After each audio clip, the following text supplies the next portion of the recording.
আচ্ছা, রাইদা কিচেন একটি প্রশ্ন করেছেন। আমি শেষ রাতে তাহাজ্জুদের জন্য উঠতে পারি না। আমি কি ইশার পর তাহাজ্জুদের সালাত আদায় করতে পারবো? না, ইশার পরে তো তাহাজ্জুদের নামাজের রক্ত হয়নি।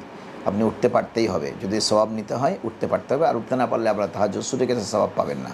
তার জন্য ঈশার নামাজের পরে আপনি অন্য নফল পড়তে পারবেন। তাহাজ্জুদের জন্য সময় হচ্ছে ঘুম থেকে ওঠা।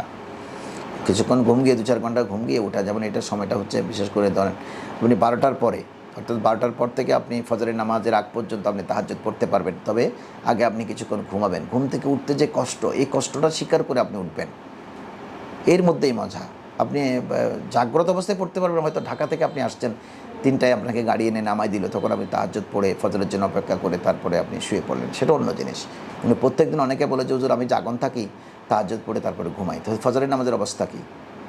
এ সমস্ত চলচাতুরি করবার কোনো দরকার নেই। তাহাজ্জুদের ওয়াক্ত না হলে আপনি তাহাজ্জুদ নামাজ পড়তে পারবেন না। ওয়াক্ত মানে শেষ রাতে। সুতরাং আপনাকে অসংখ্য ধন্যবাদ। আপনি তখন উঠতে চেষ্টা করবেন এবং আপনি সওয়াব বেশি পাবেন।